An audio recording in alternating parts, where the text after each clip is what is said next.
Hi, I'm here to present author Fred Bowen. His kids' sports column, The Score, appears each week in the KidsPost section of the Washington Post. You might have seen it, but Fred Bowen is also the author of the popular Fred Bowen Sports Story series. It's a middle grade series that talks about stories that feature baseball, football, basketball, and soccer. And he is a lifelong sports fanatic and has coached youth league baseball, basketball, and soccer. And he's here today to talk about his newest book, Speed Demon, which is about a kid going into high school who's trying to choose between playing football or track. So without further ado, here's Fred Bowen.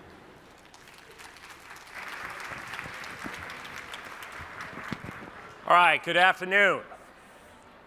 That's right, my name is Fred Bowen, and I do all the things that she just said that I do.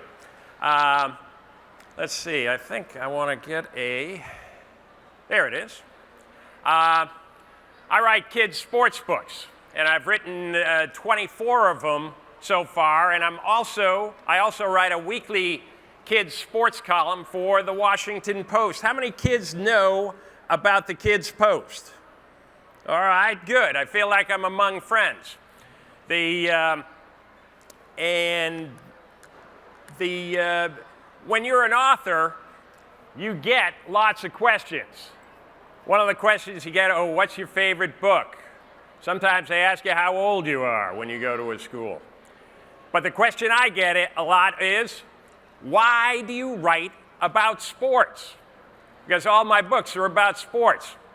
And the reason I write about sports is because when I was a kid, I loved sports.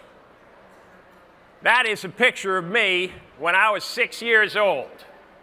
And I'm the short kid, and my brother Rich, who is 11 years old, is the other guy in the picture.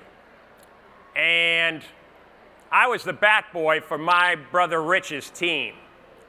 And that day, the coach of the Dodgers came by and gave me that uniform.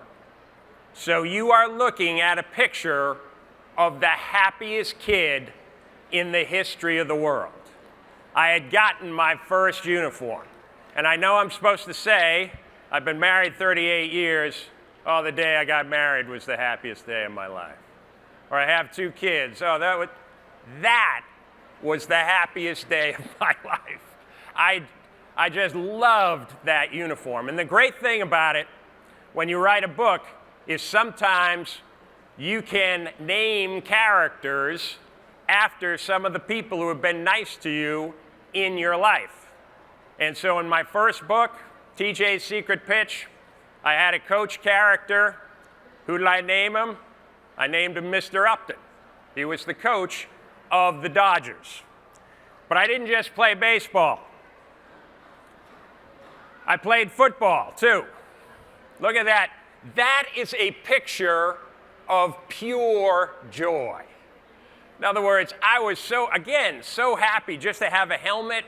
I remember my father had just tossed me a pass, and he took the picture with his left hand after he had tossed me the ball. And I played basketball for years with a bunch of guys that I went to school with.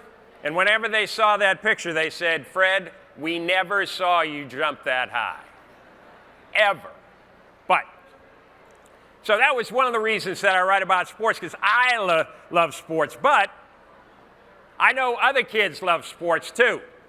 When my kids were growing up, I coached more than 30 different teams. I coached soccer, basketball, baseball, and softball.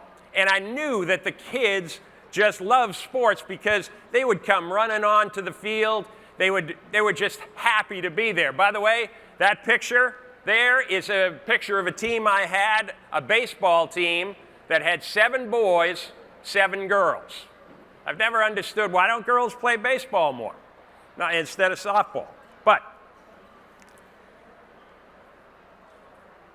So I know that I go to schools and I talk about the writing process, and I know that kids love sports because I ask the question all the time, and I'll ask the kids here, how many kids here play sports?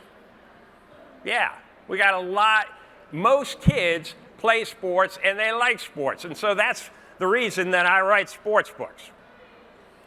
Here are just some of the books. Like I said, I got 24 of them. I write on 4 different sports. I write on baseball, basketball, soccer, and football. Guess what the 4 most popular sports are for kids? Baseball, basketball, soccer, and football. So please, when we come to questions, don't ask me to write a bowling book or something, which I've had people do, or some obscure sports. Those are the ones that you have to write on more.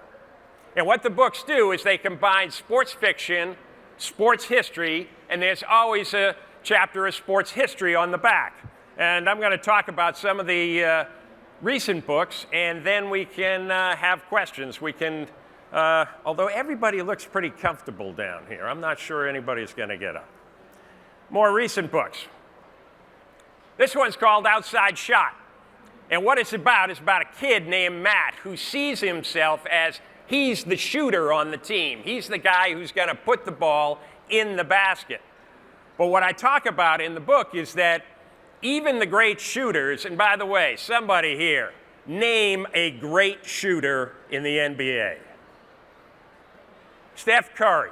Steph Curry is probably the best shooter who's ever been.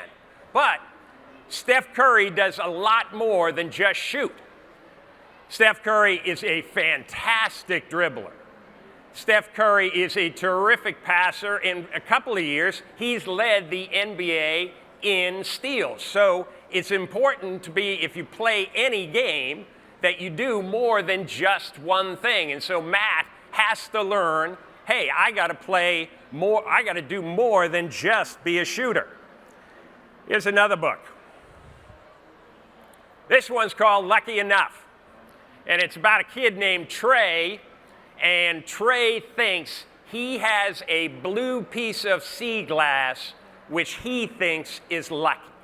In other words, it's going to help him play baseball.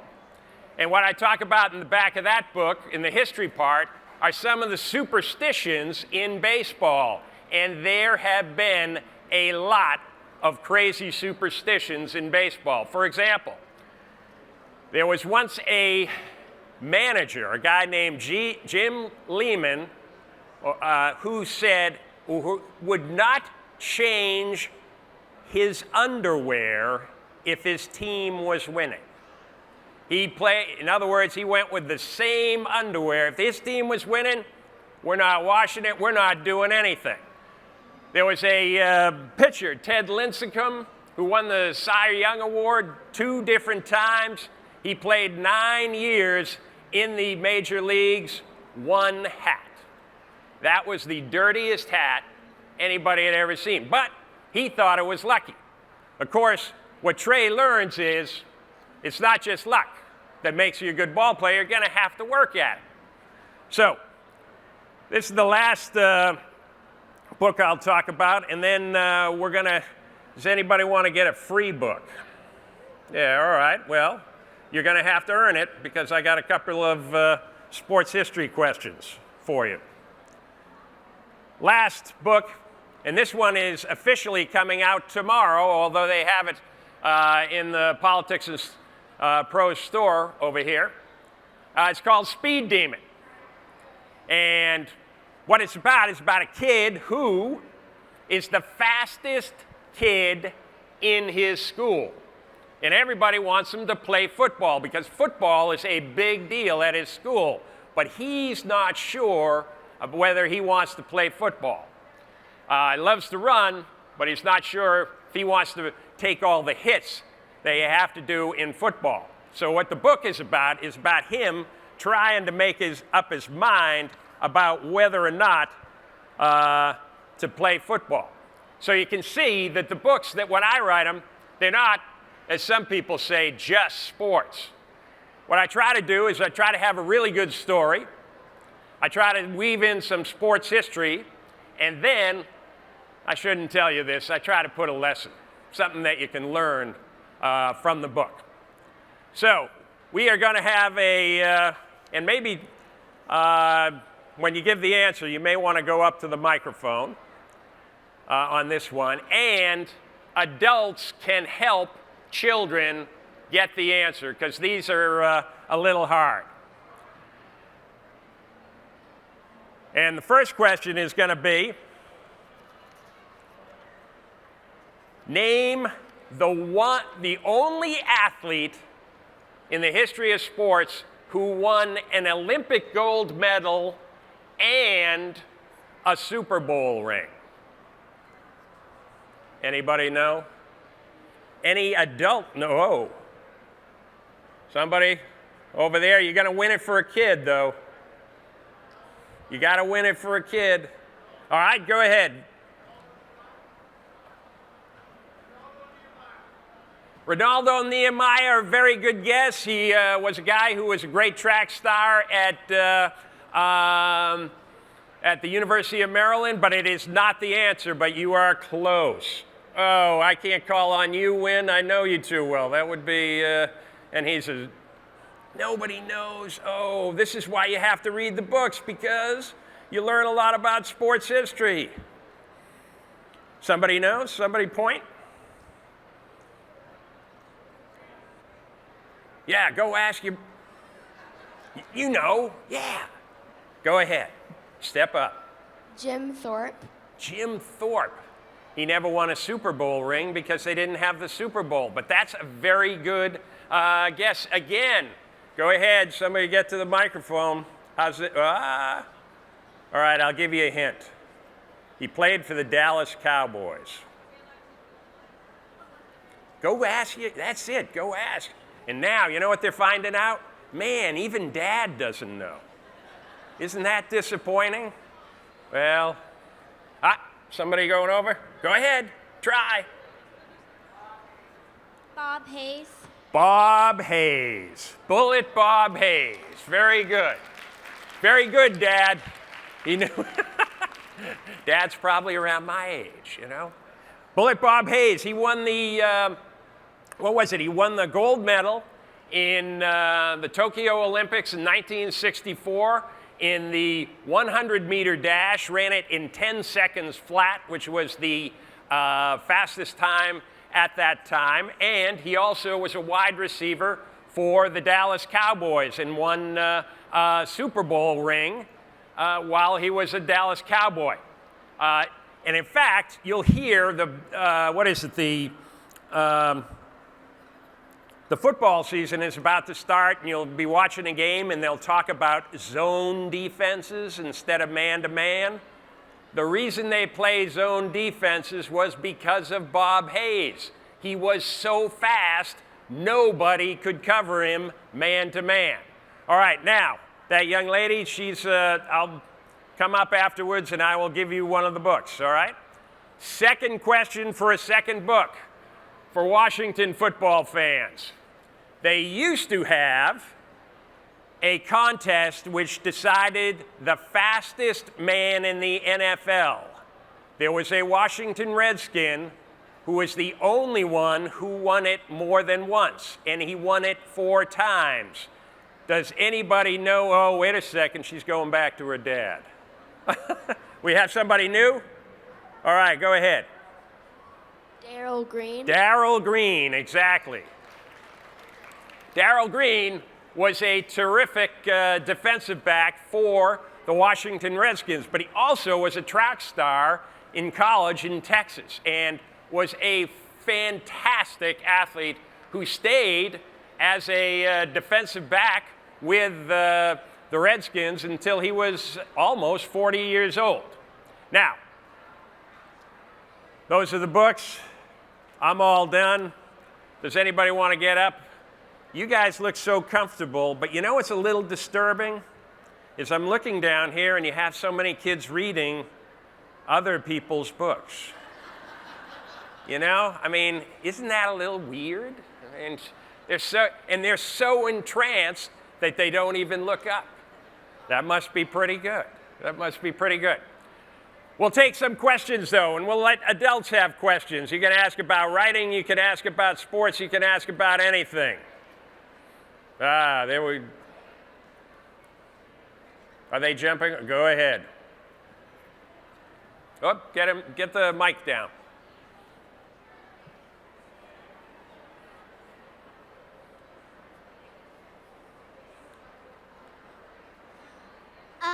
Your books are very nice. Oh. But that's not technically a question. You know, I think my books are very nice. I'll tell you, you do get a lot of compliments. One of the nice things about being a children's author is that you deal with kids and they're so sweet and stuff. But sometimes you have to have a little thicker skin. And I was signing books one time, and this little boy who was about 7 years old came up to me. And he had a Garfield book, and he said, "Will you sign this Garfield book?" And I said, "Well, no, I can't sign it. I didn't write the book." And then I pointed to my books, and I said, "I wrote these books." And he looked at them, and he said, "Yeah, but I don't like those books." So, you know, it's not, it's not everything it's cracked up to be. You really have to sometimes have a tough skin. Anybody else there with a question? Go ahead. What inspired you to write books? What inspired me to write books? A very funny thing inspired me to write books, and that is I was reading sports books to my son when he was little, and I didn't think they were very good. And so I thought, gee, I could write a better sports book than this. And I guess I have, because they've let me write 24 of them. But I thought a lot of sports books were like, oh, you know, the dog that played second base or something. And they didn't take sports as seriously as a lot of kids do. And I think sometimes kids can take, and parents especially, can take sports too seriously. But, you know, they are something, if you think about it, sports is something that people have been interested in for thousands of years. And so, you know, people ought to take it seriously. But I thought a lot of the kids' books were not very good. Anybody else have a question? Go ahead. Could you go to the mic? I know you're comfy, but it helps me. I don't hear very well. Go ahead. Do you have a favorite sport? I'm sorry? Do you have a favorite sport? Do I have a favorite sport? Yes, I have a favorite sport. To watch, my favorite sport is baseball.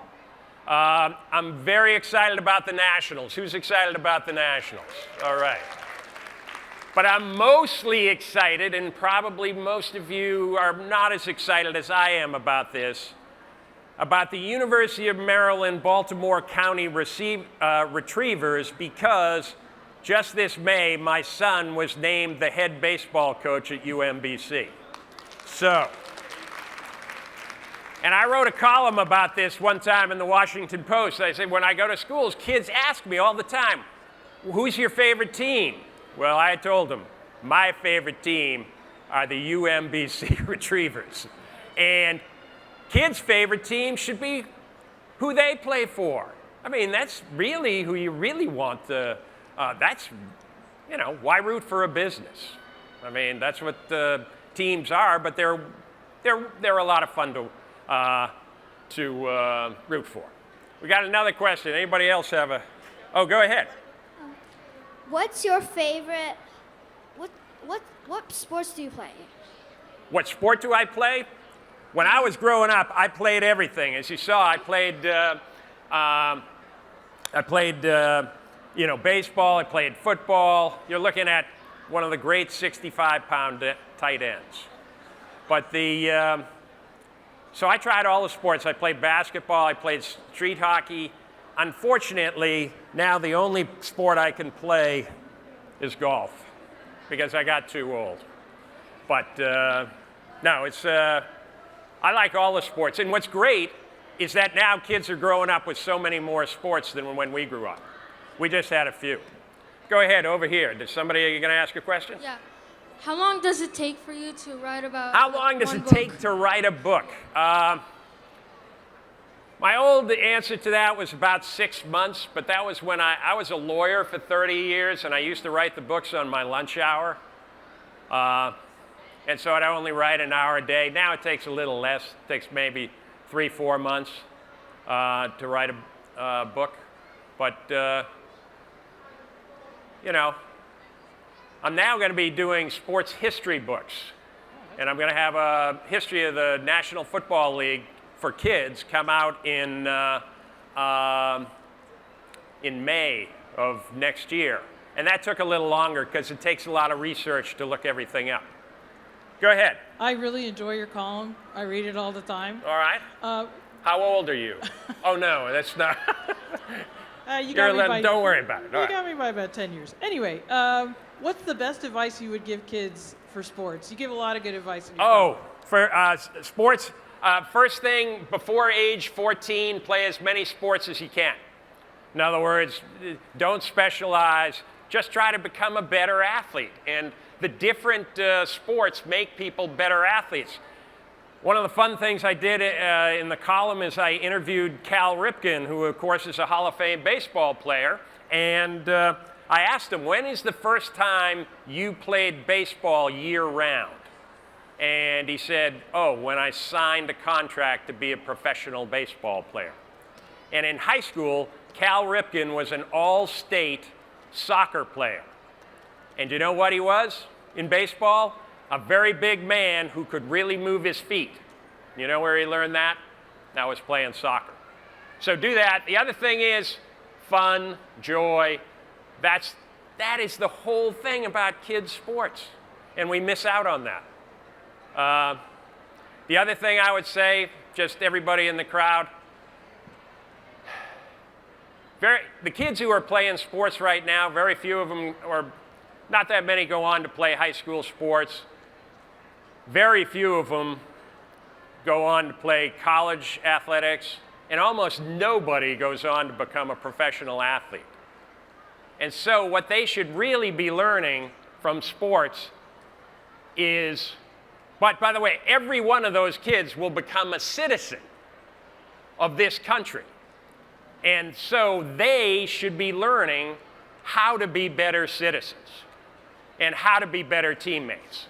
And that's really what sports should be doing. And the fact that we don't really concentrate on that just means that we've just forgotten what sports are about. I'll take one more question, then I gotta go.